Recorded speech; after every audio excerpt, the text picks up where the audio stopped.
Game week 8 is over. Welcome everybody to Fantasy Football G. I'm your man Kat, and we're going to talk about why you should not triple captain Haaland and just listen to a couple of early thoughts on some of the players that I've been thinking about and the conundrums I've been facing, as well as just sort of answering the questions that you guys have as to like triple captain Haaland. So without further ado, let's get into it.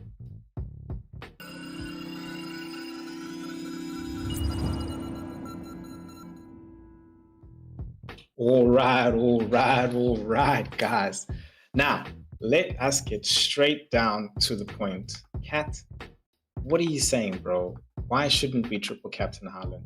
Guys, in all honesty, the only reason why I feel like you shouldn't triple captain Haaland is because I feel like because of the way the people like me who triple captain Haaland in Game Week 2, we had a very successful triple captain, and so you sort of want to actually want to beat that, and you have to take into account Haaland's form, I think, and where Man City is as well as a team.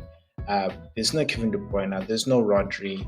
He hasn't necessarily been hitting, and Southampton themselves are definitely going to be sitting back. Not to say Man City won't be able to break through them. They'll get a goal. They'll get a goal here and there. And maybe Haaland will even score one. But you don't want to triple captain Haaland to score one goal. You want him to score 3 goals at least.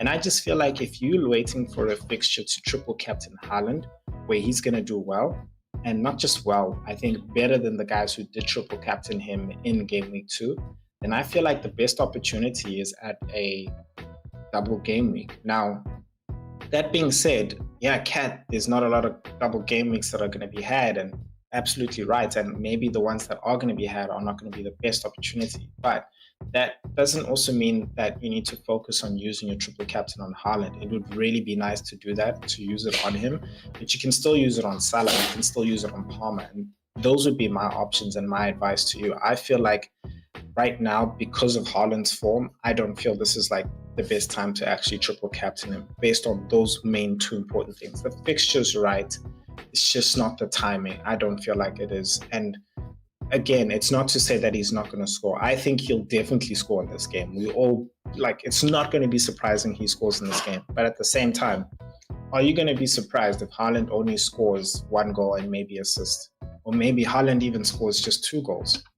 Are you going to be surprised? No, you won't, based on the form the form of him and the team that he's had previously. So that's just my suggestion, really. Guys. Going on to Foden as well. He didn't start in the game when we all predicted he would, and I think that's mainly because there's Champions League this week. So I feel like Pep wanted to really make sure that he had him for Champions League as well. So I wouldn't be surprised if he did start there, but he did come on and give an assist as well. And I think that just goes to show the influence Foden has, honestly, when he comes onto the field. I wanted to speak about him because I wanted to really adhere to those who are thinking about him, specifically wanting to bring in Man City assets. I feel like wait. If you don't have Foden, wait and see what the team lineup is for the Champions League this week. See how much he plays a part in it. And then I think you can make a decision off of there. I feel like if Foden plays, which he definitely will play, he definitely will start. Look at how many minutes he has. Keep an ear out for KDB and hear if KDB is really back for selection. If KDB is back for selection, I think you are really going to have to then wait and maybe hope you can get some leagues if they are not the early kickoff. I don't think they're the early kickoff. Are they the early kickoff? Nah, they're not the early kickoff. I think you're just going to have to wait and hear for team news to see what's the best decision there. Talking about the best decisions, Diogo Jota has been flagged with a knock, and that sort of brings into the question as to okay, what do we do? Because there's the conundrum of Luis Diaz as well and Kakpo, and not to say that Darwin Núñez came on and really tore it up, but I think I wanted to speak about this because people were thinking that, okay, I'm going to go off of Luis Diaz and now I can actually hop onto Diogo Jota, who's looking absolutely certain.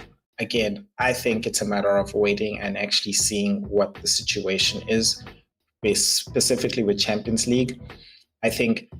I don't think he'll really play. I think if he's okay, then he'll probably come into the second half of the Champions League fixture.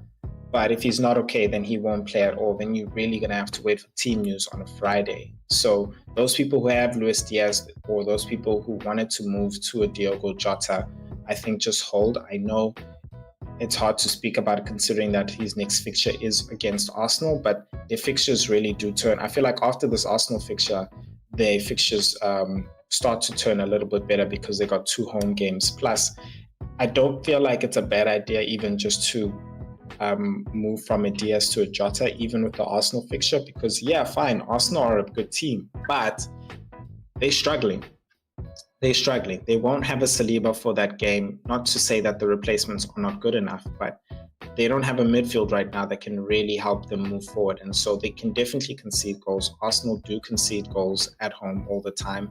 It's not their safe haven. They really perform much better away, of course, with the full 11. So I feel like they will concede. I think Jota, if playing, could definitely play a part in that. So yeah, I think hold out and listen and wait for the news actually. Now, next is most important part, guys. If you are really loving this content, please can you hit that like button. Most importantly, subscribe and ignore the title being Game Week 8 team selection.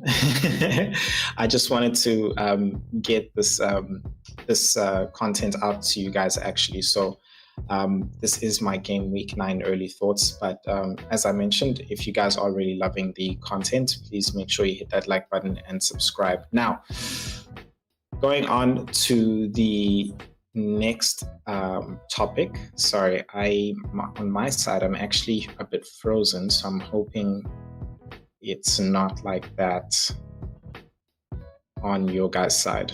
Okay, cool.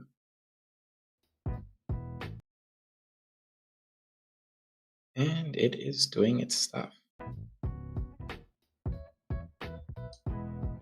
All right, now you guys know why I record all the time. Okay, cool. Let's move on to,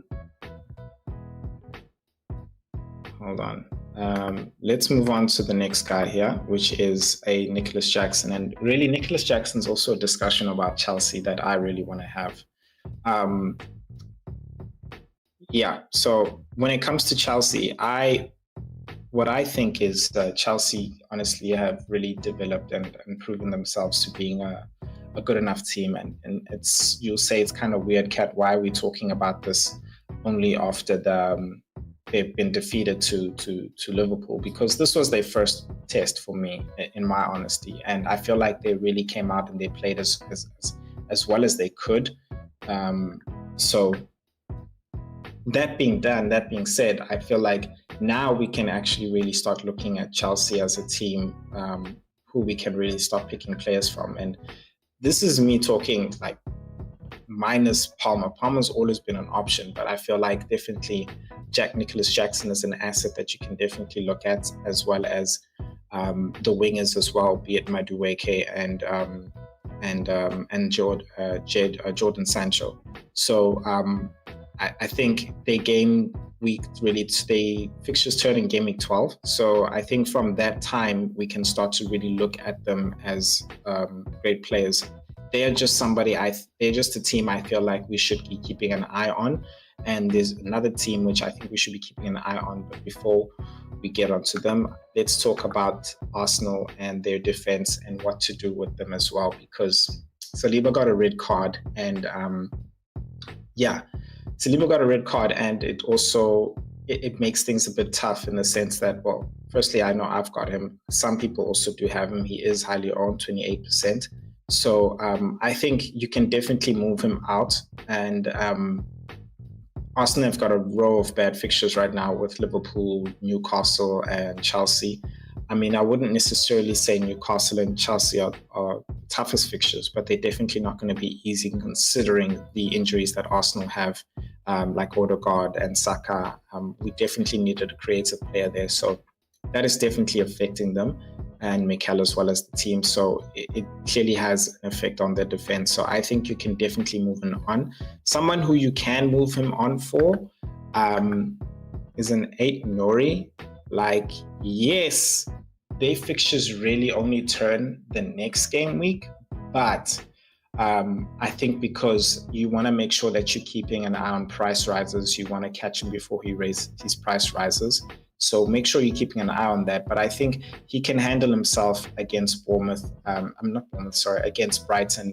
He's very attacking as well. Definitely somebody I feel like you can have just for this game week, or you can bring in for this game week as well, if you want to jump the gun and not wait for game week 10. So he's definitely an option, I think, that you can bring in terms of Saliba, and knowing that he's going to have great fixtures from game week 10 till like even 19 as well. So Ait Nouri is definitely somebody I'm thinking about when it comes to game week 9, and maybe even taking out Saliba there. Now, another team that we should be keeping an eye out on is Man United. I know you guys are most likely rolling your eyes and being like, what, Cat? No, bruh, we can't be keeping an eye on Man United. No, but listen here, guys.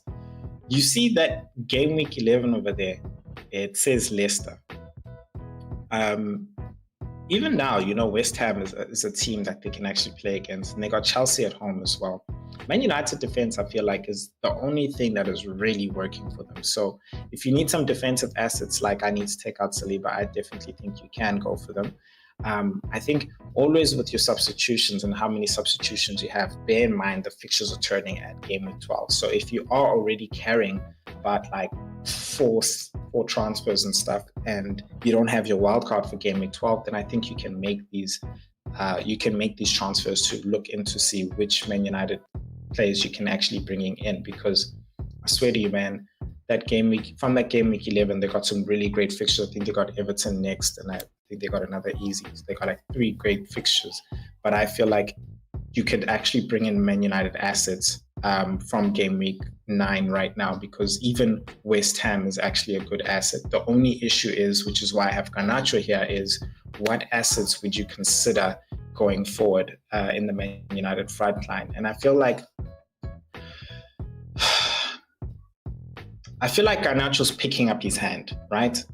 Is he a minute's risk? Yes, because Amad Diallo's there, and he also takes some set pieces as well sometimes when he's in. So Garnacho's had some very good minutes in the past 4 games. He's played 90 minutes. And I think that's something that's definitely, counts to actually look at. Rashford, a question. I just feel like he hasn't necessarily picked up his hand the way Garnacho has. But he is somebody to consider, and I think it's in these game weeks before game week 11, if you don't bring them in now in game week 9 and 10, where you really should be paying attention to Man United assets. If you're not going to go for an obvious Bruno, of course, and you want to go for budget enablers like a Garnacho, and maybe even a Rashford as well. Xerxes has been seen to have a lot of influence, XG for Man United. But again, he himself as well has just really been a big minutes risk. And this is why I've really gone and put Garnacho here as like the front forerunner here to talk about really when it comes to the forward line there. In the defense, Mazraoui did make an appearance. He had his operation. I think he's really good to go. So he's definitely someone we can go for. And I think first and foremost before him is really a Diogo Dalot. So yeah, he's also another great asset in the defense to really go for. I think if you just want to go for a defensive asset who doesn't have attacking pro-esque, maybe you can go for a Martinez. I think his minutes are secure. I do think that a De Ligt he's another player whose minutes are also secure. So, and he might have a bit of attacking prowess as well, playing in the centre. And I just feel like with the fixture congestion that we have in Europe right now, I feel like it's the centre backs, quite frankly, which we should be going for, because in terms of minutes, there are people that definitely have minutes locked down. Whereas I feel like everybody who's really in the attacking dimension of football is really have a risk 2 minutes in my opinion, quite frankly. But yeah, guys, honestly, those are my early thoughts. Really appreciate you guys tuning in. I really hope things went smoothly on that side, but I have to recheck it. I know they didn't go smoothly on my side, but it is what it is. I wanted to get this thing early to you. So please make sure you hit that like button if you like it. Go back and you can check out a couple of the players that I spoke about why not captaining Haaland. Check that out. But if you want to check out some more videos, then please check out the videos over here and here. And I will see you guys in the next video. Peace.